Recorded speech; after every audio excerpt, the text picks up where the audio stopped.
పరిశుద్ధుడా ప్రేమల తండ్రి, నీ పాదాలు స్థితులు స్తోత్రాలు చెల్లించుకుంటున్నాను. అవును తండ్రి, కలిసిన కాలం అంతా మమ్మల్ని కాచి కాపాడిన విధానికి నీకు ఎలాంటి తిరిగి స్తోత్రాలు తండ్రి. అవును తండ్రి ప్రభు, తిరిగి తండ్రి ప్రభు మరోసారి జన్మదిన పడి తండ్రి మేము ఆరాధించుకోవడానికి మీకు మీ వాక్యం వేయడానికి మాకు గొప్ప భాగ్యాన్ని బట్టి స్తోత్రం తండ్రి. అవును తండ్రి, ఎంతో మందికి అవకాశం లేక తండ్రి ప్రభు బయట నిలుచున్నారు. మాకు ఇచ్చిన వాక్యం, మాకు ఇచ్చిన మాకు ఇచ్చిన భాగ్యాన్ని బట్టి స్తోత్రం. ఎక్కడైతే ఇద్దరు ముగ్గురు నామానికి కూడి ఉంటారో అక్కడ ఉంటా సెలవిచ్చిన గొప్ప దేవానికి వెళ్ళాల్సి స్తోత్రాలు. అవును తండ్రి ప్రభు, ఈ సమయాన్ని అంతటినీ మీ చేతికి అప్పగించుకుంటాను. ఈ ప్రేయర్ అంతటినీ మీరు మాకు జ్ఞాపకం చేసుకొని మాకు ఏమైతే మాట్లాడవలసుకున్నారో ప్రభు, ఆ వాక్యాన్ని మా మనసులో నాటు విత్తనం వాళ్ళ నాటు తండ్రి ఫలించేలా కృప చూపించండి. ఆ ఈ చిన్ని ప్రాంతం అయితే మీరు సిద్ధిస్తున్నాం మనం బంగారు పాదాల చేత అర్పించి విడిపించున్నాం నా పరమ తండ్రి. ఆమె మనము దావీదు వలె నాట్యం ఆడిన పాట పాడుకుంటూ దేవుని స్థుతిస్తాము. దావీదు వలె నాట్యమాడి తండ్రిని స్థుతించెదను. దావీదు వలె నాట్యమాడి తండ్రిని స్థుతించెదను. యేసయ్యా స్తోత్రములు, యేసయ్యా స్తోత్రములు, యేసయ్యా స్తోత్రముల్, యేసయ్యా స్తోత్రముల్. దావీదు వలె నాట్యమాడి తండ్రిని స్తుతించెదను. దావీదు వలె నాట్యమాడి తండ్రిని స్తుతించెదను. తంబురతోను సితారతోను తండ్రిని స్తుతించెదను. తంబురతోను సితారతోను తండ్రిని స్తుతించెదను. యేసయ్యా స్తోత్రముల్, యేసయ్యా స్తోత్రముల్, యేసయ్యా స్తోత్రముల్, యేసయ్యా స్తోత్రముల్.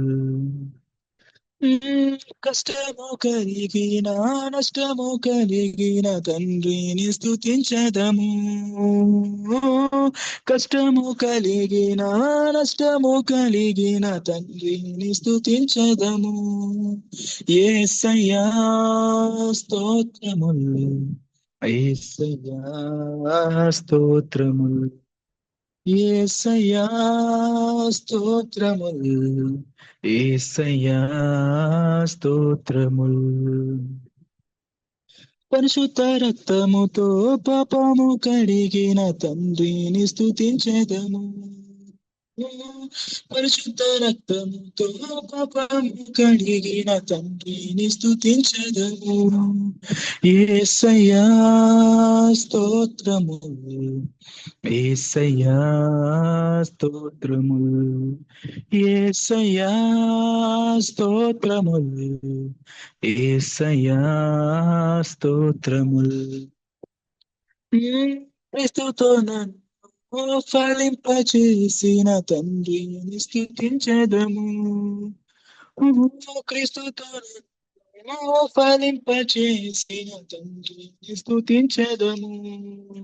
యేసయ్యా స్తోత్రములు, యేసయ్యా స్తోత్రములు, యేసయ్యా స్తోత్రములు, యేసయ్యా స్తోత్రములు. దావీదు వలె నాట్యమాడి తండ్రిని స్తుతించెదను. దావీదు వలె నాట్యమాడి తండ్రిని స్తుతించెదను. So shall we continue, sir?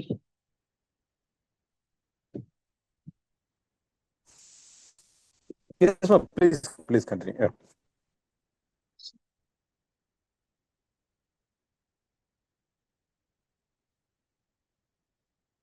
స్తుతులు ఇవ్వగో నా దేవా అనే పాట పాడుకుంటూ దేవుని ఆరాధిద్దాం. స్తుతులు ఇవ్వగో నా ప్రభువా, ప్రియమైన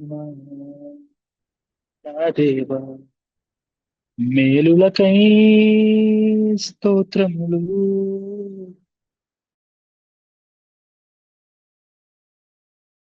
శుద్ధుడా పరిశుద్ధుడా నిన్నే కీర్తించెదం. పూర్ణుడా పరిపూర్ణుడా నిన్నే కొలించెదం. ఎంత ఘనమైనది నీ స్నేహం, వివరింపలేనిది నీ త్యాగం. నన్ను ప్రేమించే ప్రియ నేస్తము. స్తుతులివిగో నా ప్రభువా, నిజమైన దేవుడా.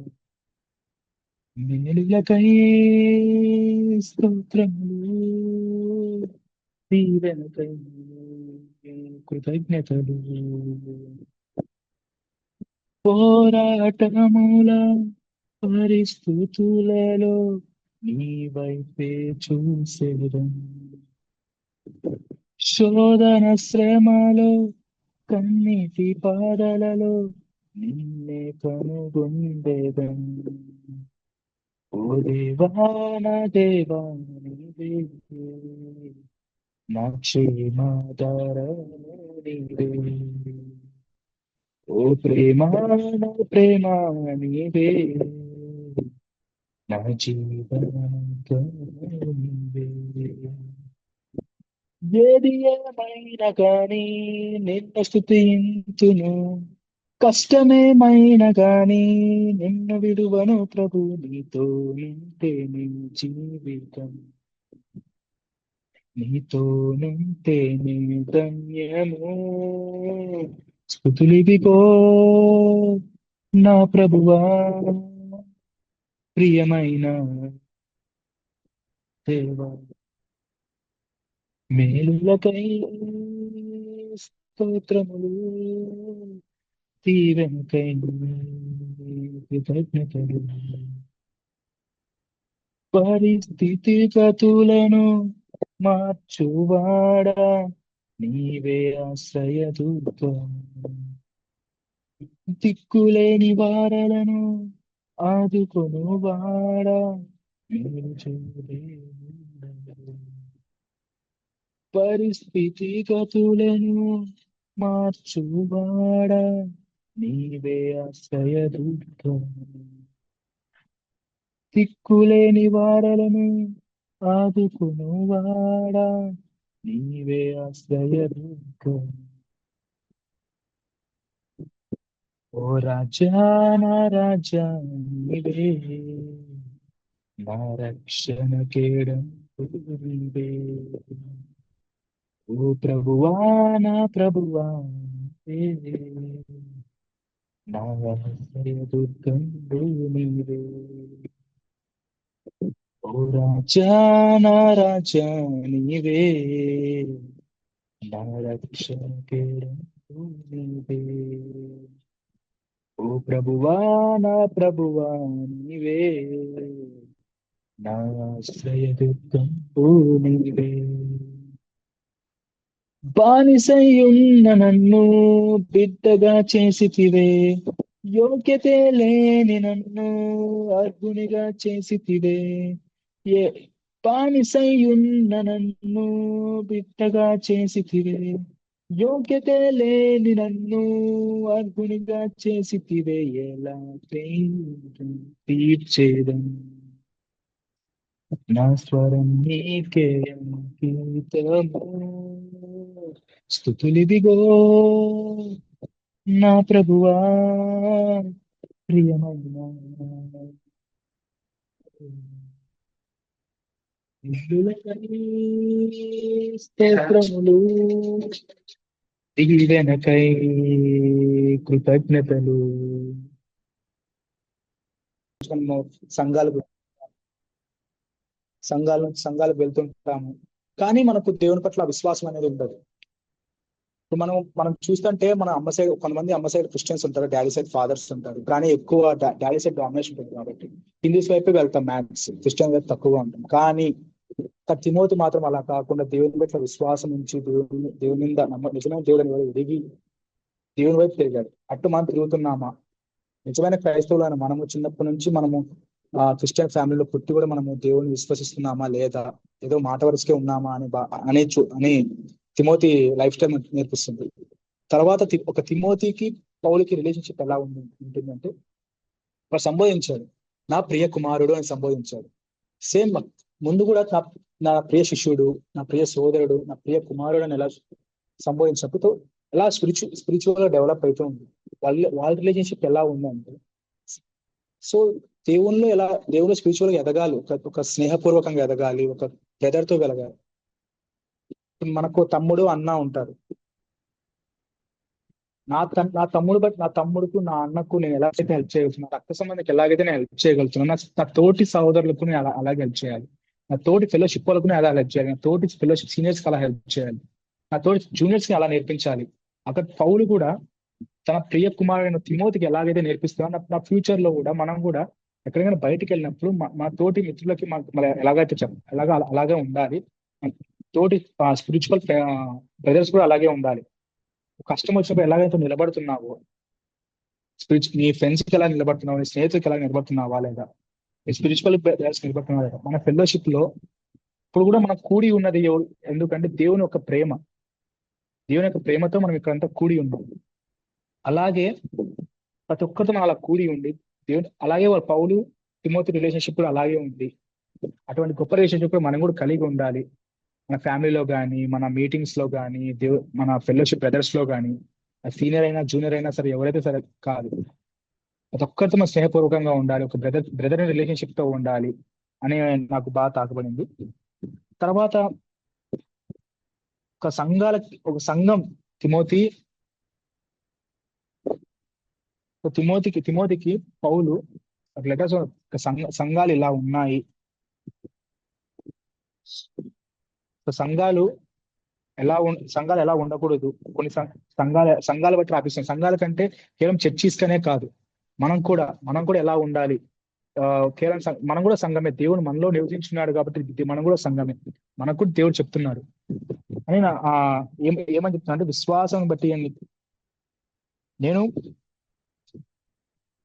నేను మసెదోనియాకు వెలుచుండగా సత్యముకు విభిన్నమైన బోధ చేయవద్దు, కల్పనా కథలను నిమిత్తము లేని వంశావళులను, విశ్వాస సంబంధమైన దేవుని ఏర్పాటుతో కాక వివాదముతో సంబంధమును కలిగి ఉన్నవని కనుక వాటి లక్ష్య పెట్టవద్దు.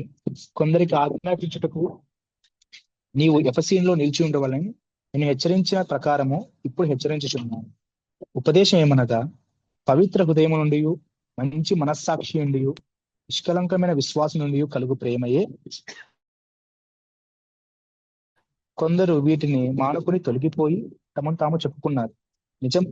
నిశ్చయమైన రూటిగా పలుకు వాడి గ్రహింపకపోయి ధర్మశాస్త్ర ఉపదేశము ఉండగోరి నిష్ప్రయోజకమైన ముచ్చటకు తిరిగిరి.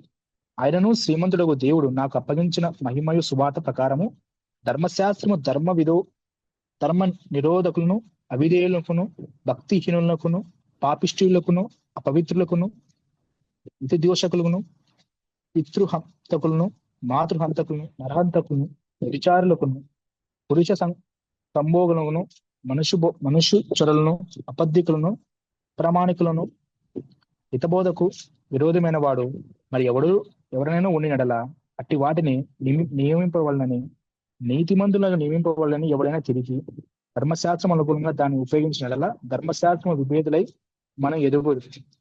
పూర్వము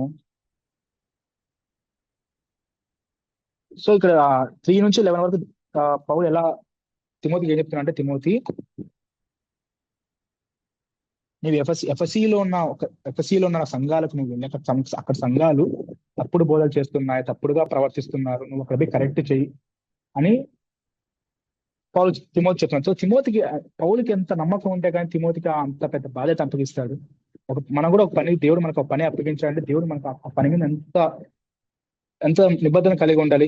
మనం చేస్తామే, దేవుడు మనకు పని నియమించుంటాడు. దేవుడు మనం పని చేస్తాం కాబట్టి దేవుడు మనకు ఆ రూట్ గా తీసుకెళ్తుంటాడు. సో మనం కూడా దేవుడికి విధేయత చూపించి వెళ్ళాలి అని నాకు బాగా తాకపడింది. సో మెయిన్ థర్డ్ది ఏంటంటే, అక్కడ ఏంటంటే అబద్ధ బోధికలు. మన ఇప్పుడు అన్ని చర్చలు కొన్ని చర్చలు ఎలా ఉంటుందంటే,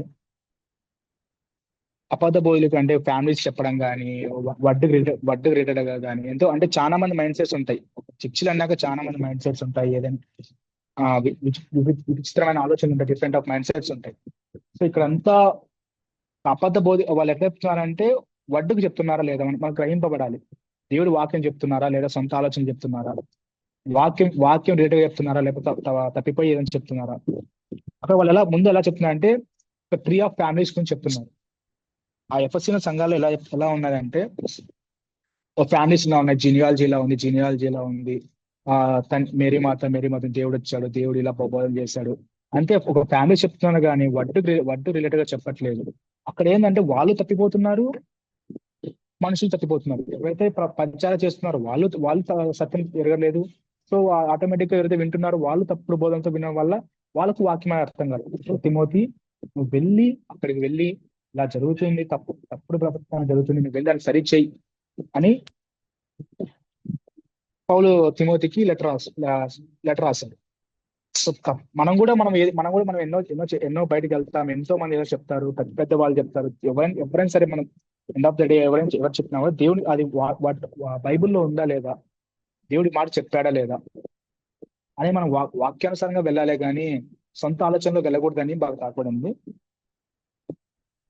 తర్వాత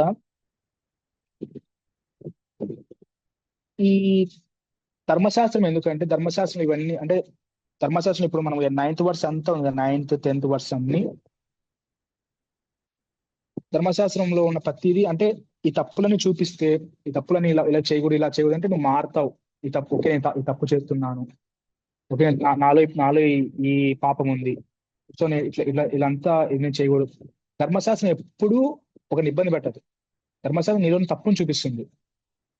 మనం ధర్మశాస్త్రం అనుకూలంగా మన ధర్మశాస్త్రం కష్టము, ధర్మశాస్త్రం ఫాలో కాలేము అంటే అవును ఫాలో కాలేము, ఎందుకంటే ధర్మశాస్త్రం నీలో తప్పును చూపిస్తుంది కాబట్టి ఫాలో కాలేము, దాన్ని చూసి భయపడతాం. సో ఎప్పుడైతే భయపడి మానుకోలే కానీ దాని నుండి ఓకే నేను నా ధర్మశాస్త్రానికి విభేదన కారణం లొంగిపోవడానికి బాగా తాగబడింది.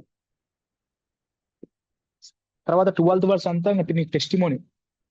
పౌల్ తన టెస్టిమోనీ చెప్తాను, నేను కూడా ముందు ఇలా ఉండేవాడిని, నేను కూడా మొత్తం ఎంత పాపంలో అంటే అంత పాపం, ఇది మొత్తం క్రిస్టియన్స్ అందరినీ యూదులందరినీ చంపేవాడిని. కానీ దేవుడు నాకు కనిపించి దేవుడు నన్ను క్షమించాడు తన ప్రేమతో, తన రక్తం తన ప్రేమతో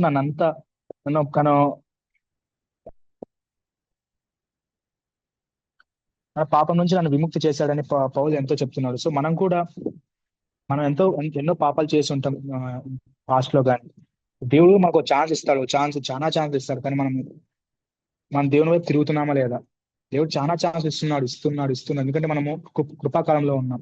పౌలు అంత నరహత్య చేసిన పౌల్నే క్షమించిన దేవుడు మనం నరహత్య చేయలేదు, కానీ అంతకుమించి పాపం చేస్తున్నాం. సో దేవుడు మనం క్షమించాలంటే క్షమిస్తాడు, డెఫినెట్లీ క్షమిస్తాడు. కానీ అక్కడ పౌలుకి మనకు తేడా ఏంటంటే పౌలు ఒకసారి తప్పు తెలుసుకున్న తర్వాత ఆయన తప్పు చేయలేదు, మరి ఇంకోసారి వెనక్కి తిరగలేదు. మనం తిరుగుతున్నామా లేదా? మనం తిరుగుతున్నాం, వెనక్కి పాపం వైపు తిరుగుతున్నాం. సో మనం పాపం వైపు తిరగకూడదు. మనం ఒక తప్పు చేసి మనం దాని నుంచి నేర్చుకున్నామంటే మనం ఆ పాపం చేయకూడదనే దేవుడు మనం చూస్తుంటాడు. తర్వాత దేవుడు చెప్తున్నాడు, మన దేవుడు తన రక్తాన్ని చిందించి మన కోసం చిందించి మన పాపాల కోసం బలి అయినాడు. అందుకే లోకానికి తన వచ్చాన్ని వాక్యం నమ్మితే మనం రక్షింపబడతాం. సో లాస్ట్ వర్డ్స్ ఏముంటుందంటే తిమోతి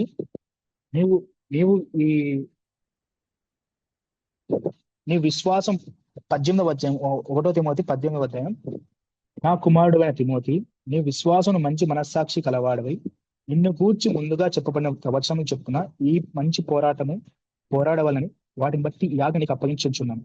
అట్టి మనస్సాక్షి కొందరు త్రోసివేసి సార్.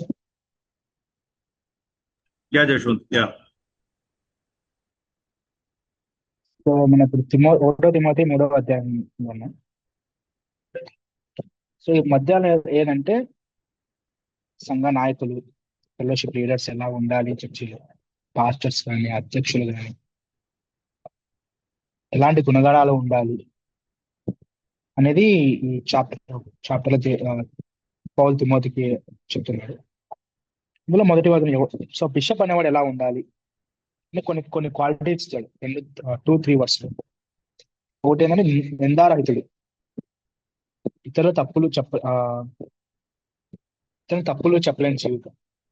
నీలో అంటే వాడు ఏ తప్పు చేసినా అవుతుంది, తప్పు చేసేస్తాడు అంటే వాడు తప్పు చేసినాడా చేయడాన్ని నీ తప్పుని చూడకూడదు, వాళ్ళని ప్రేమ చూడాలి. దేవుడు ఎప్పుడు మన తప్పుని చూడు. సో ఒకే భార్య కలిగి ఉండాలి అంటే కుటుంబ విశ్వాస నిదర్శనం, కుటుంబానికి విశ్వాసం నిదర్శనం. తర్వాత మితభాషి, జాగ్రత్త గలవాడే ఉండాలి, ఆలోచించి మాట్లాడేవాడు కలవాడే ఉండాలి, అతిథి సత్కారం కలవాడే ఉండాలి అంటే ఇతరులతో ప్రేమగా సేవ చేసే మనసు కలిగి ఉండాలి, బోధించగలగాలి, వాక్యం తెలుసుకొని ఇతరులు వివరించగలిగేవాడుగా ఉండాలి, మద్యం త్రాగువాడు కాదు, కొట్టువాడు కాకూడదు, స్వీయ నియంత్రణ, సంఘాన్ని అవమానం గురి చేయకుండా. నీ క్యారెక్టర్ ఎలా ఉందో మన క్యారెక్టర్ మనం బిల్డ్ చేసుకోవాలి. ధనాన్ని ప్రేమించకూడదు. ఆధ్యాత్మిక సేవకు వచ్చి సో నువ్వు స్పిరిచువల్ సేవకు వచ్చావంటే నువ్వు ధనాశ కలిగి ఉండవు. ధనాశ కలగకుండా ఆ ధనాశని మొత్తం తీసివేయాలి నీ మనసులోంచి. సో ఇలాంటి క్వాలిటీస్ దేవుడు ఇచ్చాడు. సో మనం కూడా అది కేవలం ఒక నాయకుడు, ఒక టీచర్ కనే కాదు, పాస్టర్ కనే కాదు, మనకు కూడా మనం రేపు ఎక్కడికైనా వెళ్ళినప్పుడు కానీ దేవుడు మనతో ఎలా మాట్లాడుతున్నాడు చెప్పాడు. సంఘం అంటే ఓన్లీ చర్చ అనే కాదు, మనం కూడా చర్చ. దేవుడు మనలో కూడా నివసించి ఉన్నాడు. పరిశుద్ధ ఆత్మలో దేవుడు మనలో ఉన్నాడు. మనకు కూడా చెప్తున్నాడు దేవుడు ఇలా ఉండు, యశో నువ్వు ఇలా ఉండు అని దేవుడు మనం చెప్తున్నాడు. సో 4-5 వచనాలు కూడా 4th and 5th వచనాలు వస్తే, తన స్వగృహిని బాగా పాలించువాడే, తన పిల్లలను గౌరవంగా నడిపించగలవాడే ఉండాలి. తన స్వగృహిని పరిపాలలేని వాడు దేవుని సమయం ఎట్లా సంరక్షించును? సో ఏంటంటే ఒక నాయకుడు ముందుగా తన కుటుంబంలో నాయకత్వం చూపాలి. కుటుంబం చిన్న సంఘం వంటిది. ఎవడు ఇంట్లో క్రమశిక్షణ, ప్రేమ, ఆధ్యాత్మిక దిశ చెప్పగలగాడో వాడు మాత్రం దేవుని సంఘాన్ని నడిపించగలడు. మనం మనం మన ఇంట్లోనే ప్రాబ్లమ్స్ పెట్టుకొని నువ్వు పోయి చర్చిలో ఏం చెప్తావు? ముందు అంటారు, మనల్నే అంటారు, ఫస్ట్ నీ ఫ్యామిలీని చూసుకో, తర్వాత మాకు చెప్తూ అంటారు. సో మనం ఫస్ట్ మన ఫ్యామిలీని చూసుకోవాలి. చిన్న సంఘం, మన ఫ్యామిలీ కూడా చిన్న సంఘం. చర్చిలో ఎలాగైతే దేవుని స్థుతిస్తూ దేవుని పాటలు పాడుకుంటూ దేవుని వాక్యం చదువుతాం, మనం కూడా చిన్న గ్యాదరింగ్ పెట్టుకోని ఇంట్లో కూడా మన కుటుంబాన్ని దేవుని గారు నడిపించుకుంటాం, మన పిల్లల్ని దేవుని గారు నడిపించుకుంటాం ఉండాలి ఫస్ట్ అని నాకు. ఫస్ట్ మన ఇంటి నుంచి మనం మొదలు పెట్టాలి. డైరెక్ట్ ఎవరికో చెప్పకూడదు. సువార్త అనేది నీకు ఫస్ట్ ఎదుటి వారు చెప్పే ముందు మనకు మన సువార్త బాగా తెలుసాలి, మనం కలిగి ఉండాలని నాకు ఈ వాక్యం అర్థమైంది. 6th వచనంకి వస్తే, ఇతడు కొత్త విశ్వాస కాకూడదు, లేని ఎడల అతడు గర్వించి సాతాను తీర్పులో పడును. సో ఒక నాయకుడు అనే వాళ్ళు ఎలా ఉండాలంటే యంగ్స్టర్ అనేవాడు కాకూడదు. కొత్తగా విశ్వాసం వచ్చేవాడు తక్షణమే నాయకుడిగా తీర్చకూడదు. సో గర్వము ప్రమాదకరమైన పాపం, అది సాతాను పడగొట్టినదే. సో యెషయా 14 అధ్యాయం 12-15 చూస్తే, మన యెషయా 14:12-15 చూద్దాం ఒకసారి. యెషయా 14:12-15. తేజో నక్షత్రమా, విక్కరించి వేకువ చుక్క, నీవెట్లా ఆకాశంలో పడితివి? జనములను పడగొట్టిన నీవు నేల మటు వరకు ఎట్లా నడపబడితివి? నేను ఆకాశం ఎక్కిపోదు, దేవుని నక్షత్రముకు పైగా ఆ సింహాసనముకు హెచ్చరించుతుంది. ఉత్తర దిక్కున స్వభావ పర్వతముల మీద కూర్చొని ఉంటుంది, మేఘం మండల మీద ఎక్కుదు, మహోన్నతునితో నన్ను సమానముగా చేసుకుని అని నీవు మనసులో అనుకుంటేదివా? నీవు పాతాళమునకు మతంలో ఒక మూలన త్రోయబడితే. సో గర్విష్టి ఎలా ఉంటాడంటే నేనే మొత్తం కొత్త గర్వం అలా ఎలా చేస్తుందంటే, వాడు బిలీవర్ అయినా సరే, కొత్త బిలీవర్ ఒక నాయకుడు లక్ష్యాన్ని ఇచ్చామంటే వానికి ఆటోమేటిక్ గా మైండ్ లో అనేది వచ్చేస్తుంది. ఓకే, నన్ను ఎంత మందిలో నన్ను నియమింపబడ్డారంటే నేను ఎంత ఉన్నతమైన నాలో ఇంత ఉందా అంటే సాతాను వెంటనే ఆలోచించడానికి టైం ఏం పట్టదు. సో చెప్పిన దేవుడు ఐజాయా 14:12-15 నువ్వు ఎంత అయితే ఎగురుతావో ఆకాశం ఎక్కిరెక్కిరిపోయిన దేవుని నక్షత్రం పైగా సింహాసనం హెచ్చరించుచున్నావు. ఉత్తర దిక్కున స్వభావ పర్వతం మీద కూర్చొని ఉన్నాను. మేఘమండలి మీద కెక్కుదు మహోనదితో నన్ను సమాధానం చేసుకుని నీవు మనసు అనుకుంటువా. మనసు సో నీవు పాతాళము నరకంలో ఒక మూలం పడి ఉంది. సో మనలో గర్వం, ఇక్కడ దేవుడు మన గర్వం గురించి చెప్తాను. 6th verse అనేది గర్వం. మనలో గర్వం అనేది అసలు ఉండకూడదు.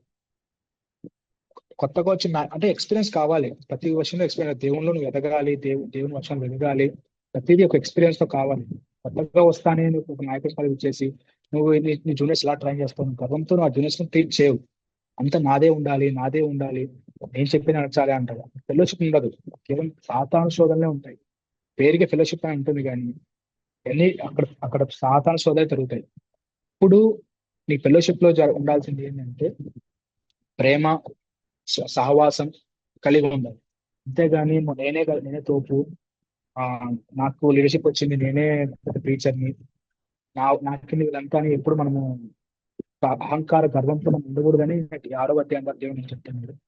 సో 7వ అధ్యాయానికి వస్తే బయటి వారైన వారు ఇంత కాకుండా నన్ను అనుసరించిన వాడై ఉండవాలని. సో నాయకుడు కేవలం సంఘం ముందు మాత్రమే కాదు, ప్రపంచ చూపులో కూడా మంచి పేరు కలిగి ఉండాలి. అదొక సాక్ష్యంగా ఉండాలి. మన జీవితంలో వాక్యాన్ని ప్రతిబింబించేలా ఉండాలి.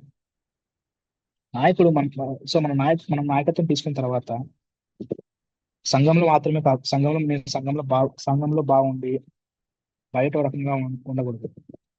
నేను ఎర్లీ మార్నింగ్ చర్చికి వెళ్తాను, చర్చిలో 2 hours 3 hours చర్చిలో బాగా వింటాను, వాక్యం బాగా వింటాను, పాటలు బాగా పాడతాను, బయటకు వచ్చిన తర్వాత నా పాట నాదే అంటే కాదు. ఎందుకంటే నిన్ను అనేక చూపులు చూస్తుంటాయి.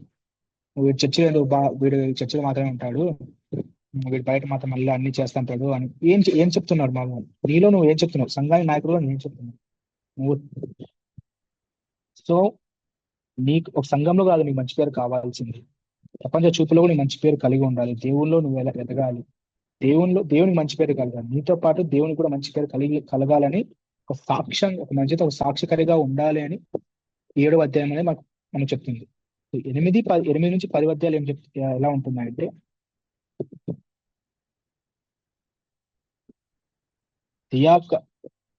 దియాకులను కూడా గౌరవముగా, దివ్యముఖంలో కాకుండా, అధ్యక్షతకులు కాకుండా, అసత్య లాభదాయకులు కోరిన వారై ఉండవలను. వారు మొదట పరీక్షించబడిన తర్వాత తప్పనిసరిగా నింద లేకుండా ఉండినప్పుడు సేవ చేయవలను.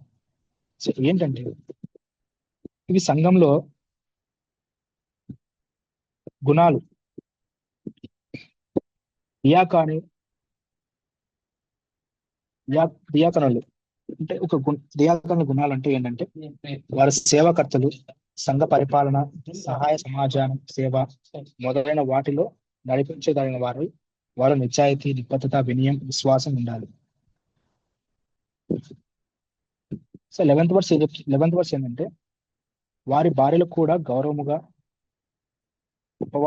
అపవాదము చేయని వారై, మితభాషలై, సంఘంలో విశ్వాసము మూలంగా ఉండవలను.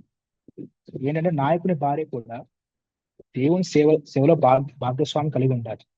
ఆమె నడవడిక, మాట, విశ్వాసం కూడా సంఘానికి ఉదాహరణగా ఉండాలి.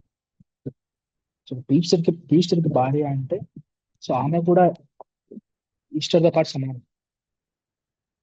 ఆమె స్టేజ్ ఎక్కకపోవచ్చు కానీ మనం కూడా చూస్తుంటారు, ఆమె కూడా నడవడిక, విశ్వాసం కూడా ఒక సంఘానికి ఉదాహరణగా ఉండాలి. ఆమె టెస్టిమోనీ కూడా ఒక ఉదాహరణగా ఉండాలని మనకు 10 to 11 మనకు వర్ష కనిపిస్తుంటారు.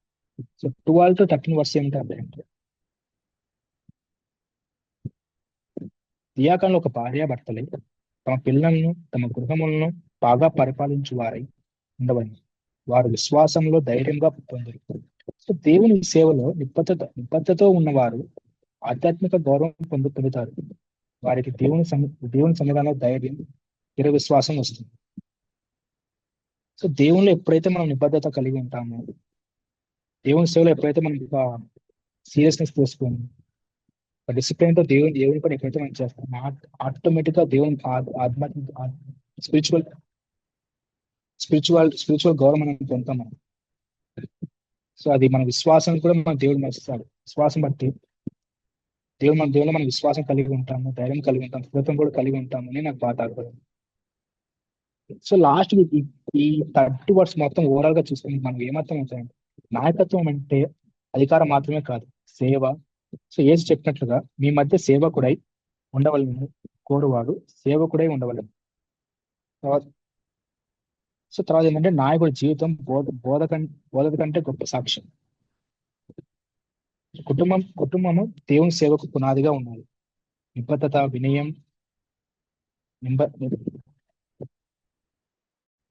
వినయము ఇవి నాయకుని పునాదిగా ఉండాలి. పదవి కాదు, గుణం ముఖ్యమైనదే ఉండాలి. దేవుడు మన గుణాన్ని చూసి మనం ఉపయోగిస్తాడు. మన పదవిని దేవుని నువ్వు బయట ఎంత రిచ్గా ఉన్నావు, ఎంత ఆడంబర కలిగి ఉన్నావు, దేవుని మనసుని చూస్తాడు. సో ఈ 30 వర్డ్స్, 3వ అధ్యాయం అంతా దేవునికి ఒక నాయకుడు అనేవాడు ఎలా ఉండాలి, చర్చిలో అనేవాడు ఎలా ఉండాలి, బయట ఎలా ఉండాలని చెప్పాడు. సో పాస్టర్ ఇప్పుడు చెప్పేది కేవలం పాస్టర్స్ కో ఒక్కరికే కాదు, మనకు చెప్తున్నాడు. ఫ్యూచర్ నువ్వు ఏదైనా సంఘాన్ని తీసుకోవచ్చు, లేకపోతే నీకు చెప్తున్నావు క్రిస్టియన్ అయినా అంటే ప్రతిదీ నీకు దేవుడు మనకు చెప్తున్నాడంటే దేవుడు మన కోసం బైబుల్ రాయబడ్డాడంటే ప్రతిదీ చెప్తున్నాడని. ఏదో సంఘానికి మాత్రమే పాస్టర్స్ మాత్రమే ఉంటుంది కదా, నాకు కాదని లైఫ్ తీసుకోలేదు. దేవుడు నీతో మాట్లాడుతున్నా, నాతో మాట్లాడుతున్నా, ఒక్కరితో మాట్లాడుతున్నాడు. సో మనం కూడా ఎలా ఉండాలి, ఆధ్యాత్మిక విషయంలో ఎలా ఉండాలి, స్పిరిచువల్ గా ఎలా ఉండాలి, ఫస్ట్ మన ఫ్యామిలీని ఎలా మనం ముందు నడిపించాలి అనేది, లక్షణాలు ఎలా ఉండాలి, కేవలం చర్చిలో వాడడం, బయట సో మనం తెలుసుకొని మన ఆధ్యాత్మిక జీవితం కొనసాగించాలని కూడా ఉంటాయని చెప్తుంది. సో మనం 4th 4కి వస్తే, ఈ 1 తిమోతి 4వ అధ్యాయంలో అంత్యకాలంలో జరిగే మోసాలు, నిజమైన ఆధ్యాత్మిక జీవితం మరియు దేవుని సేవకి ఎలా ఉండాలో మనకు బోధిస్తున్నాడు. సో ఎలా అంటే మరి ఫస్ట్ వచనం ఏంటంటే, ఆత్మ స్పష్టముగా చెప్పుచున్నది ఏమనగా, కాలమంతరమందు కొందరు విశ్వాసమును విడిచి మోసపరచుదురు, ఆత్మలను, దయ్యములను, బోధలను అనుసరించుదురు. సో ఇది ప్రవచనాత్మకత వచనం. పవిత్రాత్మ చెప్పబడింది ఏమిటంటే, అంత్యకాలంలో చాలా మంది విశ్వాసంగా తప్పిపోయి వారు దయ్యపు బోధనను అనుసరిస్తారు. అంటే బైబిల్ సత్యానికి విరుద్ధమై తప్పుడు బోధనను, అంటే ఏంటంటే అబద్ధ బోధనను, సత్యవాక్యాన్ని వక్రీకరించువారు, ఆధ్యాత్మిక బంధాలు, మనుష్య బుద్ధిని బోధించువారు. సో ఈ తప్పుడు బోధలంతా మనం అంతకాలం జరుగుతున్నాయి. ఫస్ట్ వచనం మనం చెప్తే ఫస్ట్ వచనం ప్రకారం. సో మన విశ్వాసం తొలగిపోతాం. మనం తొలగిపోకుండా ఉండాలి అంటే మనం దేవుని విశ్వాసంగా, అంటే దేవుని వర్షం ఒక చెప్పేది కాదు. అది వాడు ఎంత బిలీవర్ అయినా సరే, పాస్టర్ అయినా సరే, ఎంత గొప్ప మనిషి చెప్పినా కూడా ఆ చెప్పేది బైబుల్లో వాక్యం చెప్తున్నాడా లేదా ఓన్గా చెప్తున్నాడా అని నువ్వు ఎగ్జామ్ ఇచ్చిన, దేవుడు చెప్తున్నాడు లేదని చూసుకొని తర్వాత దేవుడు చెప్పే నిజం. బైబుల్ మీద అంతే, బైబుల్ అనుసరించి మాట్లాడలేదు కానీ చెప్పారనో ఎవరో చెప్పారో పెద్ద మనిషి చెప్పారనో బాధ. సో 2వ వచనం వస్తే, తప్పుడు బోధించేవారు కపటముతోనూ అబద్ధము చెప్పువారందరూ వారు మనస్సాక్షి వేడి ఇనుపము చేత ముద్రించబడి ఉన్నది. సో మన మనస్సాక్షి చనిపోయినట్లుంది. వారు పాపం చేసిన పశ్చాత్తాపం ఉండదు. వారు అబద్ధాన్ని చెబుతూ కూడా సత్యం చెబుతున్నట్లు ప్రవర్తిస్తారు. సో ఏంటంటే ఇక్కడ మనంతా దేవుడు మనలో దేవుడు మనం తప్పు చేస్తున్నామంటే నువ్వు తప్పు చేస్తున్నావు అని మనస్సాక్షి చెప్తుందంటే నీ పరిశుద్ధాత్మలో పనిచేస్తుంది. తప్పు చే మన తప్పు మనకు ఒక టెంప్టేషన్ వస్తున్నాయి, ఒక వేరే బ్యాడ్ ఆలోచనలు వస్తున్నాయి అని వస్తున్నప్పుడు తప్పు తప్పు తప్పు తప్పు తప్పు అని మన మనలోని పరిశుద్ధాత్మ మనం శోధిస్తూ ఉంటుంది. అంటే నీలో దేవుడు కార్యం చేస్తున్నాడు. సో ఎప్పుడైతే నువ్వు అబద్ధ ప్రవర్తనకు బోధింపబడి స్పిరిచువల్ గా తప్పిపోతావో, దేవుడి నుంచి ఎప్పుడైతే వెళ్తావు అంతకాలం అది జరుగుతుందని దేవుడు చెప్తున్నాడు. ఎప్పుడైతే అంతకాలం నుంచి దూరం వెళ్ళిపోతావు, దేవుడి నుంచి ఎప్పుడైతే బయటకు వెళ్ళిపోతావు, అసలు ఉండవు, నీలో ఉన్న పరిశుద్ధాత్ముడు పనిచే స్పిరిచువల్ డెడ్ ఇప్పుడు ఏమవుతుంది?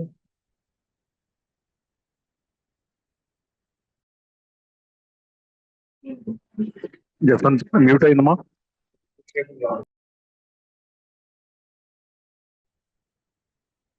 అంతకాలం దేవుడు మనకు మన స్పిరిచువల్ డెడ్ అయ్యగా ఉన్నది. అప్పుడు మన పాపం చేసినా కూడా మన పశ్చాత్తాపం ఉండదు. సో వారు అబద్ధాలను చెబుతూ కూడా సత్యాన్ని చెప్తుంటే ప్రవర్తిస్తారు. నీలో ఎలా అంటే ఒక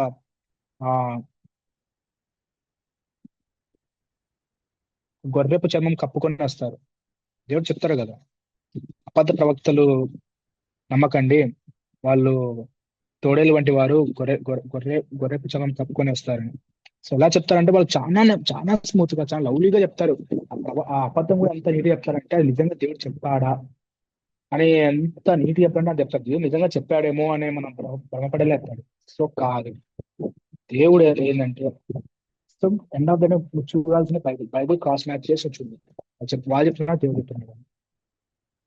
సో 3వ వచనానికి వస్తే, వారు వివాహమును నిషేధించబడతారు, భోజనముకును దేవుని సృష్టించు వాటిని తినకూడదని ఆజ్ఞాపించుతారు. సో కొంతమంది తప్పుడు బోధకులు మానవ నియమాలను దేవుని ఆజ్ఞలను చూపిస్తారు. ఉదాహరణగా ఏంటంటే ఇది తినకూడదు, వివాహం చేసుకోకూడదు, ఇవి తింటే తప్పు, సో మొదలైనవి. సో ఇవి తినకూడదు అంటే ఇప్పుడు ప్రసాదాలు ఉంటాయి. ఎగ్జాంపుల్ గా మనకు ప్రసాదాలు ఉంటాయి, మన ఫ్రెండ్స్ తెస్తారు. ఆ ప్రసాదాలు ఏమీ లేదని నీకు తెలుసు, కానీ అది ఫలిచ్చింది. ఊర్లో మనం వెళ్తాము, ఒక వేట కోసింటారు, ఇవి మనం తినకూడదు, ఇవి తినకూడదు అని చెప్తారు. దేవుడు అన్ని తినమని ఆజ్ఞాపించాడు. యారు చెప్పాడు? దేవుడు అన్ని చెప్పామని తినే ఆజ్ఞాపించాడు. దేవుడు సమస్తాన్ని కలిగించాడు. ముందు మనం కేవలం మొక్కలు తినమని చెప్పాడు దేవుడు. తర్వాత జీవరాశులు తినచ్చు అని కొన్ని ఇచ్చాడు మనకు. రక్తం తాగకూడదు కానీ జీవరాశులు తినచ్చు అని దేవుడు చెప్పాడు. కానీ కొంతమంది ఏంటంటే ఇవి అసలు తినకూడదు, ఇవి బలి అర్పించినవి తినకూడదు, భూదేశం ఎలా తింటారు అని. సో ఇక్కడ పౌలు తిమోతి చెప్తున్నాడు, సో ఇలా ఉన్నారు ప్రజలు, సో ఇది కాదు, ఇది నా సత్యం, ఇది అని చెప్పు అని దేవుడు చెప్తున్నాడు. తినకపో మ్యాటర్ కాదు. ఒకవేళ నువ్వు ఎందుకు తినకూడదు అని చెప్తున్నావు, పక్కన విశ్వాసం ఎందుకు దెబ్బతీస్తున్నావు? దేవుడు అన్ని దాని మీద సర్వ హక్కులు నీకు ఇచ్చాడు, తినమన్నాడు. ఏవైతే తినాలో దేవుడు ఒక లిస్ట్ ఇచ్చాడు, దేవుడు తినాలా లేదా దాని ప్రకారం వెళ్తున్నావు. కానీ సరే నీకు ఏదైనా గుడిలోంచి నీ ఫ్రెండ్స్ ఏమైనా ప్రసాదం తీసుకొచ్చారు, దేవా ప్రార్థన చేసుకొని తిను, ఏమైతే ఏం కాదే, అది ప్రసాదము నేను తినకూడదు అని అనుకుంటావా? పేరు చేసుకొని తినచ్చు, తప్పులేదు. తర్వాత వివాహం చేసుకోకూడదు అంటారు. వివాహం చేసుకొని దేవుడు ఎందుకు చెప్పాడు? చెప్పలేదు కదా. బైబిల్లో ఆదాంతో పాటు హవ్వను సృష్టించాలంటే దేవుడు వాళ్ళిద్దరు పురుషుని స్త్రీని ఎందుకు సృష్టించాడు? వివాహం చేసుకొని జరగాలనే కదా దేవుడు సృష్టించింది. వివాహమే చేసుకోకూడదు అంటే ఎలా? తప్పు కదా. దేవుడు ఇవన్నిటికీ సో అబద్ధ ప్రవర్తనలు ఎలా చెప్తున్నారంటే వివాహం చేసుకోకూడదు అంటే బ్రహ్మచారిగా ఉండాలనే కాదు కదా. సో ఇలా అబద్ధ ప్రవర్తన మనం ఇలా వెళ్తూ ఉంటాం. సో కానీ దేవుడు సృష్టించిన ప్రతి దాన్ని కృతజ్ఞతతో స్వీకరించాలి. పవిత్ర ఆహారంలో కాదు, మన మనసులో, మన విశ్వాసంలో ఉంది. సో తర్వాత దేవుడు 4-5 వర్షాలు ఏం చెప్తాడంటే, దేవుడు సృష్టించిన ప్రతి దానియు మంచిది, కృతజ్ఞతతో స్వీకరించబడినప్పుడు ఏదియూ త్రోసివేయకూడదు. అది దేవుని వాక్యము చేత, ప్రార్థన చేత పరిశుద్ధపరిచి ఉన్నది. సో దేవుడు చెప్పాడు కదా ఇక్కడ, దేవుడు సృష్టి ప్రతిదీ మంచిది. భోజనం చేయకూడదని చేయడానికి ముందు ప్రార్థించడం వలన అది పవిత్రమవుతుంది. ఇది మనకు ధన్యవాద భావం మరియు పవిత్రతతో జీవించడానికి నేర్పుతుంది. సో దేవుడు ఇక్కడ, సో నువ్వు తిను ఆహారం తినొచ్చు, ప్రార్థన చేసుకొని తినమని సో ఎగ్జాక్ట్ గా దేవుడు చెప్తున్నాడు ఇక్కడ. నువ్వు ప్రేయర్ చేసుకుని తిను, అది పూజించి వచ్చిందా ఎవరి నుంచి వచ్చిందా నువ్వు ప్రేయర్ చేసుకుని తిను అని దేవుడు చెప్తున్నాడు ఇప్పుడు ఎగ్జాక్ట్ గా. సిక్స్త్ వర్స్ 7th వర్స్ ఒకేసారి చదివితే, సో నిజమైన దేవుడు సేవకుడు తనకు మాత్రమే కాదు ఇతరులకు కూడా సత్యాన్ని బోధించాలి. నిజమైన బోధకుడు ఎల్లప్పుడూ దేవుని వాక్యంపై నిలబడి ఇతరులను మోసపుచ్చకుండా కాపాడుతాడు. సో తప్పుడు కథలను, పౌరాణిక కథలను, వృధా తర్కాలను మన విశ్వాసాన్ని నశింపజేస్తాయి. సో ముఖ్యంగా ఏంటంటే దైవతన ప్రార్థన, వాక్య పఠనం, విశ్వాసంలో ఎదగడం, ఇవి మన ఆత్మీయ బలపరుస్తాయి. సో సో శరీర వ్యాయామం 8th వర్షం తర్వాత 8th వర్షంకి వస్తే శరీర వ్యాయామం మంచిదే, అవసరమే, కానీ భక్తి శాశ్వతమైనది. కేవలం దేహం కొంతకాలం మాత్రమే ఉంటుంది, కానీ భక్తి జీవితకాలం, ఇతి జీవితం పరలోక లాభదాయకం. నీకు ఎక్సర్సైజ్ చేస్తే కేవలం బాడీ బిల్డ్ అయితే ఒక 10 years బాడీ బిల్డ్ ఉంటుంది, 20 years బాడీ బిల్డ్. కానీ స్పిరిచువల్ ఎక్సర్సైజ్ అనేది నీ పరలోకంలో నీకు లైఫ్ లాంగ్ నీతో తోడుకుంటే నీ పరలోకం అంతట్లో పరలోకానికి లాభదాయకంగా ఉంటుందని దేవుడు చెప్తున్నాడు. సో 9th 10th చూస్తే దేవుని సేవ చిన్న విషయం కాదు, అది శ్రమతో కూడి ఉన్నది. కానీ మన ఆశ దేవుని మీద ఉంది. మన జీవం గల దేవుడు మన కాపరి. ఇది విశ్వాసమే మన శక్తి. సో తిమోతి అప్పట్లో ఒక యువకుడు, ఒక యంగ్స్టర్, కానీ పౌలు చెప్తున్నాడు, నీవు నీ ప్రవర్తనతో నాయకుడు అయిపోవచ్చు. వయసు కంటే జీవితం సాక్ష్యం గొప్పది. నిజమైన విశ్వాసం మాటల్లో, ప్రేమలో, జీవన శైలిలో ఆదర్శంగా ఉండాలని చెప్తున్నాడు. 13, 15కి వచ్చేస్తే దేవుడు ఇచ్చిన ఆధ్యాత్మిక వరాలను ఉపయోగించాలి. వాక్య పఠనం, బోధన, ఆధ్యాత్మిక క్రమశిక్షణ, ఇవి ప్రతి విశ్వాసి ఎదుగుదలను అవసరం. దేవుడు మనలో నిప్పు చేస్తాడు, దాన్ని జ్వలింపచేయాలి, ఆర్పకూడదు. సో నాయకుడు తన జీవితం, తన బోధ రెండింటినీ పరిశీలించాలి. బోధ మాత్రమే కాదు, జీవితం కూడా బోధంగా ఉండాలి. ఇలా నడిస్తే తానే కాదు, తన ద్వారా విన్నవారు రక్షణ పొందుతారు. సో ఓవరాల్ గా దేవుడు ఏం చెప్తున్నాడంటే, అంత్యకాలంలో తప్పుడు బోధనలు పెరుగుతాయి, కాబట్టి వాక్యంపై మనం నిలబడాలి. నిజమైన సేవకుడు తన జీవితంలో సత్యాన్ని చూపుతాడు.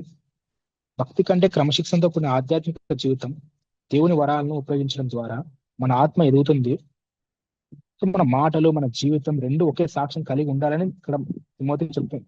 ఇక్కడ తిమోతికి పౌలు రాస్తున్నాడు.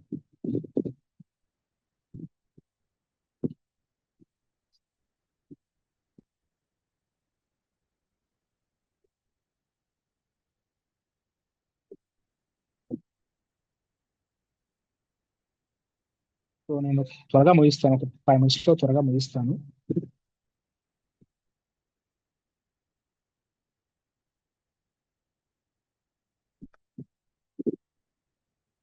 సో ఒకేసారి 5, 6 అధ్యాయాలు, చివరి అధ్యాయాలు కూడా త్వరగా చదువుకొని దేవుడు ముగిద్దాము.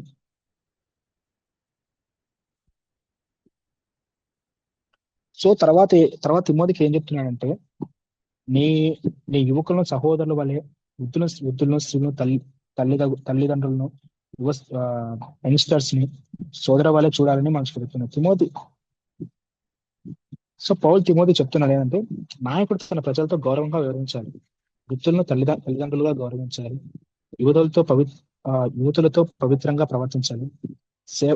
సేవకత్వం అంటే కేవలం అధికారం చూపడం కాదు, ప్రేమతో మార్గదర్శనం చేయడం. ఇది పవిత్ర సంబంధాల క్రమం. నాయకుడు ఎవరితోనైనా పాపరహితంగా గౌరవంగా ప్రవర్తించాలని తిమోతి చెప్తున్నాడు. సో మనం కూడా మనం స్నేహపూర్వకంగా మన ఫెలోషిప్ బ్రదర్స్ కానీ, ఫెలోషిప్ సిస్టర్స్ కానీ ఒక సోదర భావం కలిగి ఉండాలి, ఒక సోదరి భావం కలిగి ఉండాలి. మన తల్లిదండ్రులు ఎలా గౌరవిస్తున్నాము, వృత్తులు ఎలా గౌరవిస్తున్నాము అనేది మొత్తం చెప్తున్నాడు. సో విధవరాలకు సంబంధించిన బోధన ఎలా ఉంటాయంటే, సమాజంలో విధవరాలైన స్త్రీలను సంఘం సహాయం చేయాలి. కానీ పౌలు చెప్పినట్లు విధవరాల పిల్లలు లేదా మనవళ్ళు ఉన్నట్లయితే వారు మొదట తమ కుటుంబ బాధ్యతను స్వీకరించాలి. నిజమైన విధవ అంటే ఒంటరిగా ఉండి దేవుని మీదే ఆధారపడి ఉన్నది. ప్రార్థన స్థిరమై ఉండాలి. సో అట్టి వారికి మనం సాయం చేయాలి, కానీ వాళ్ళకి పిల్లలు ఉండి మలరాలు ఉన్నప్పుడు వాళ్ళకి కూడా మనం చర్చ సాయం చేయాల్సింది. దేవుడు ఒక్కరే ఉండి వివరాలు అయి ఉండి దేవుని పట్ల విశ్వాసం కలిగి ఉన్నప్పుడు వాళ్ళకి మనం సాయం చేయాలి, కానీ ఒక ఫ్యామిలీ ఉంది, ఫస్ట్ ఫ్యామిలీ చూసుకో, తర్వాత సాయం చేయవచ్చు. తర్వాత కుటుంబ సంరక్షించకపోవడం ఆత్మిక వైఫల్యం. దేవుని దృష్టిలో కుటుంబ బాధ్యతను నిర్లక్ష్యం చేయడం పెద్ద పాపం. సో విధవరాల జాబితా ఎలా అంటే, కనీసం పౌలు సూచించిన ప్రకారం ఏంటంటే, ఇలా కనీసం 60 ఏళ్ళ వయసు ఉండాలి, ఒక భర్తే కలిగి ఉండాలి, ఒక భర్త లేదా భార్య కలిగి ఉండాలి, మంచి పనుల్లో ప్రసిద్ధురాలే ఉండాలి. సో ఇవి పౌలు ఇచ్చిన సూచనలు. వీళ్ళకి హెల్ప్ చేయాలి, వీళ్ళకి చర్చ అనేది, వీళ్ళకు సంఘం అనేది వీళ్ళకి హెల్ప్ చేయాలి, కానీ మిగతా వారికి కాదు అని సో పౌలు తిమోతికి చెప్తున్నాడు. సో తర్వాత పౌలు వారికి కొంతమంది ఎలా ఉంటారంటే, కొంతమంది వాళ్ళకి ఒక ఎంగేజ్ లోనే వాళ్ళ భర్త చనిపోయారు, భార్య చనిపోయారు. సో వాళ్ళకి ఏంటంటే, వాళ్ళకి రీమ్యారేజ్ చేయడం మంచిది అని చెప్తున్నారు. ఎందుకంటే నిరోగత్యం ఉండడం పాపవృత్యమై దారి తీస్తుంది అంటారు. సో తర్వాత సభలో 17 to 25 అంటే సభలో నాయకులు, సో మంచిగా పాలించే పెద్దలు,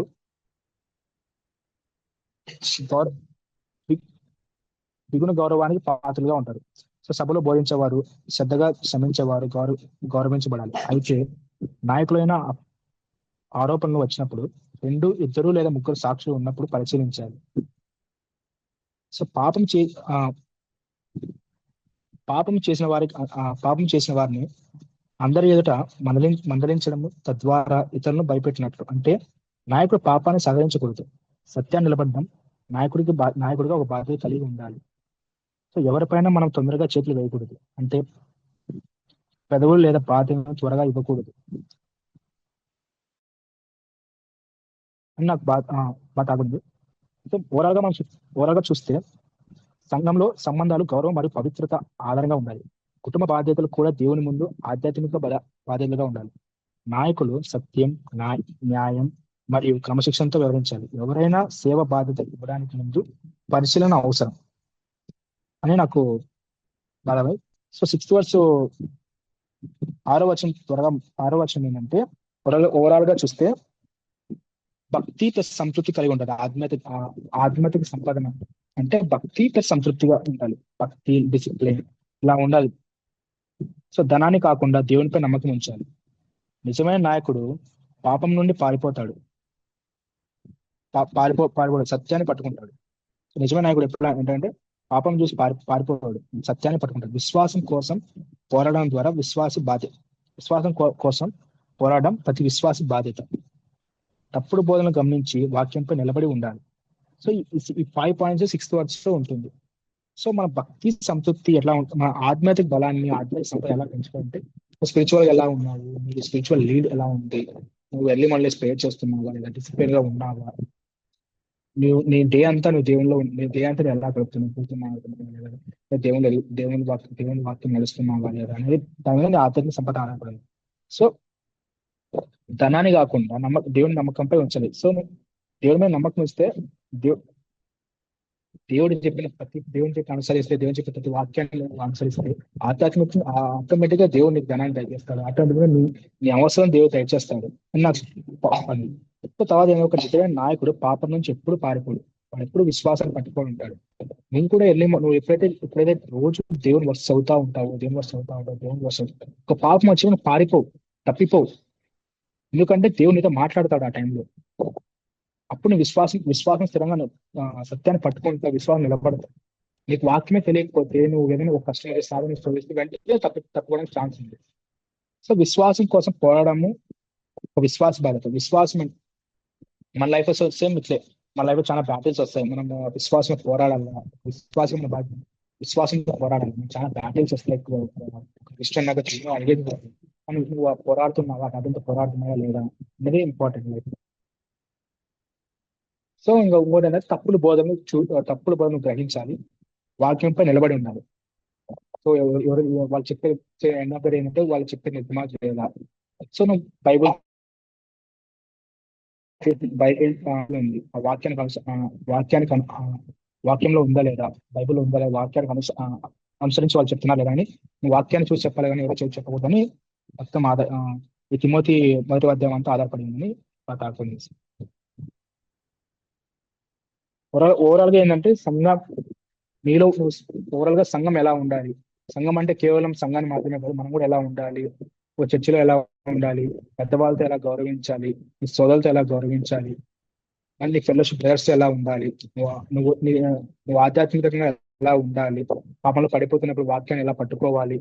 సో ఇవన్నీ మొదటి తిమోతి పౌలు ఎంతో తిమోతికి ఎంతో రాసి ఉన్నాడు. సో అలాంటి అలాంటి లక్షణాలు అలాంటి లక్షణాలు అలాంటి క్యారెక్టర్స్ మనం కూడా కలిగి ఉండాలి. మనలో ఏమైనా తప్పు ఉన్నా కూడా దేవుని వెంటనే మనం దేవునికి వచ్చిన క్షోభాన్ని కలిగి ఉండాలి. సో సంఘంలో మనం ఒక సాక్షికరంగా ఉండాలి అని మనకు ఈ 1 తిమోతి బాగా చెప్పగలుగుతుంది. పరిశుద్ధుడా, ప్రేమగల తండ్రి, నీ పాదాన్ని విలసితులు స్తోత్రాలు చెల్లించుకుంటాం తండ్రి. అవును, నేను గడిచిన కాలం అంతా మిమ్మల్ని కాచి కాపాని విధానికి నీకు విలాస్థితులు స్తోత్రాలు. నేను 1 తిమోతి తండ్రి ఈ రోజు మేము విన్న వాక్యాన్ని బట్టి తండ్రి ప్రభు సంఘంలో నాయకుడు అనేవాడు ఎలా ఉండాలో తండ్రి ప్రభు మనం నేర్పించిన విధానికి స్తోత్రం తండ్రి. అది కేవలం ఒక పాస్టర్స్ కాదు కానీ ఒక నాయకుడు కాదు, మేము కూడా ఎలా ఉండాలో తండ్రి మాకు చూపిన విధానికే స్తోత్రం తండ్రి. అవును నాయనా ప్రభు, ప్రార్థన అంటే ఎలా చేయాలో కూడా మాకు నేర్పించిన దానికి స్తోత్రం అయినా తండ్రి ప్రభు. అవును తండ్రి ప్రభు, ఒక రాజ్యం నుంచి మీరు దిగి వచ్చి మమ్మల్ని కాచి కాపాని విధానికి మీకు స్తోత్రం చెల్లించుకున్నాను తండ్రి ప్రభు.